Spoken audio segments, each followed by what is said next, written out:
किया कि बिहार के जो 11-12 एमपी हैं जेडीयू के, वो सारे के सारे बेसिकली बीजेपी के ही एमपी हैं। मतलब अगर मोदी नहीं होते तो उन जेडीयू के किसी एमपी की हैसियत नहीं थी कि ये इतनी संख्या में जेडीयू वहां पर मेंबर ऑफ पार्लियामेंट बना पाता। तो इनको लग गया कि नीतीश कुमार को यह मालूम है कि इस बार अगर नीतीश कुमार पलटे तो वो जितने एमपी हैं जेडीयू के, वो उनके साथ जाने वाले नहीं हैं। इसीलिए नीतीश कुमार की यह मजबूरी है कि वो भारतीय जनता पार्टी की गोदी में बैठे रहे। अब जो कुछ भी मिलना है उनको बीजेपी से ही मिलना है। उनका स्वास्थ्य का एक अलग कारण है, मानसिक रूप से वो बहुत स्वस्थ नहीं है। अब ये भी एक कारण रहा कि हम चूंकि स्वस्थ नहीं हैं, ऐसी परिस्थिति में अगर हम पलट के उधर गए भी तो वहां भी वो हमें फुटबॉल बनाएंगे।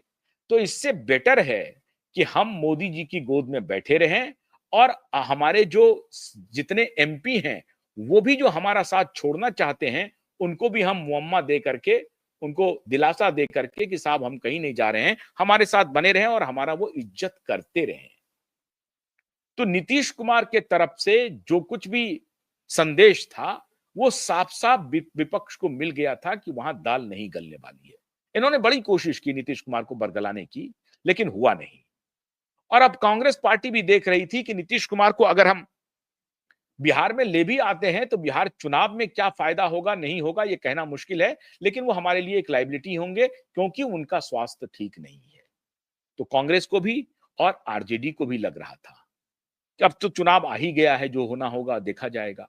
हालांकि तब भी अगर नीतीश कुमार छोड़ के जाते भारतीय जनता पार्टी को तो थोड़े दिन के लिए सरकार तो बनी जाती, और अगर सरकार बन जाती तो उनकी चांसेस ज्यादा जरूर होते बिहार विधानसभा में सरकार में आने की। लेकिन नीतीश कुमार तो फिर कहते कि मैं फिर मुख्यमंत्री रहूंगा। इस बार तेजस्वी यादव इस बात को स्वीकार करते कि नहीं करते कहना मुश्किल है।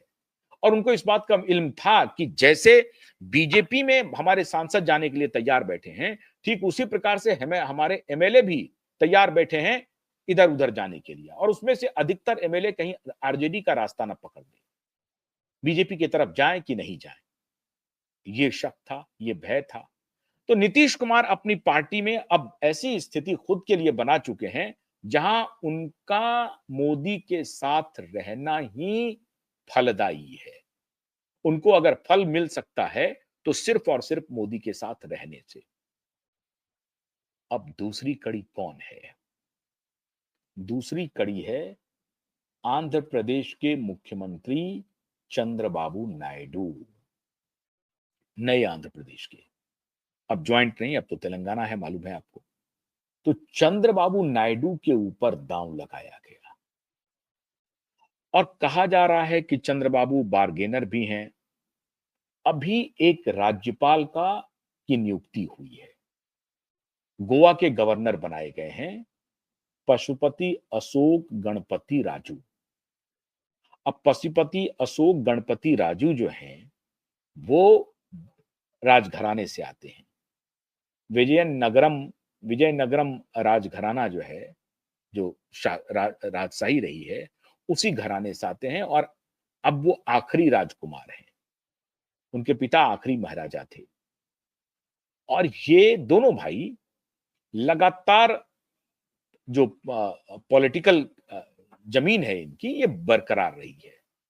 सबसे पहले ये जनता पार्टी में गए थे 1978 में, लेकिन उसके बाद ये टीडीपी का जब गठन हुआ 1982 में तो टीडीपी में आ गए, तेलुगु देशम पार्टी में आ गए, जिसके अभी सर्वे सर्वा हैं चंद्रबाबू नायडू।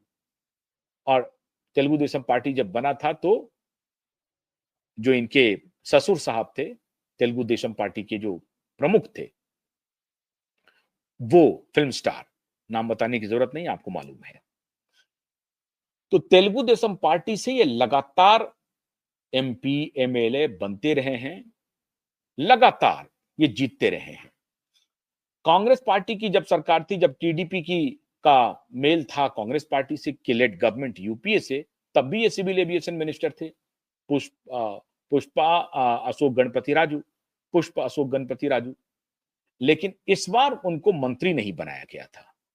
तो अशोक गणपति राजू के लिए जानकारी मिली है कि एक बार्गेनिंग हुई है और कहा गया कि भाई ये राजा साहब हैं हमारे, हमेशा ये पद पे रहने की इनकी आदत है, अब इनको कहीं ना कहीं सेट किया जाए।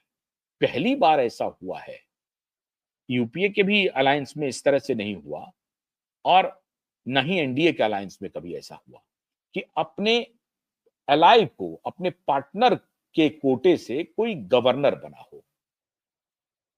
अगर इसके पहले कोई रहा हो तो मुझे तो याद नहीं आ रहा, लेकिन पहली बार ऐसा हुआ है जब एनडीए के अपने अलाई के कोटे से किसी को गवर्नर बनाया गया और अशोक गणपति राजू को गोवा का गवर्नर अपॉइंट किया गया, जो टीडीपी के नेता हैं। यहीं से चर्चा की शुरुआत हुई, यहीं से होने लगा कि कुछ ना कुछ मामला चल रहा है और इसे कौन चला रहा है। खबर आई कि माननीय धनखड़ साहब ने कहीं इस बात की चर्चा की है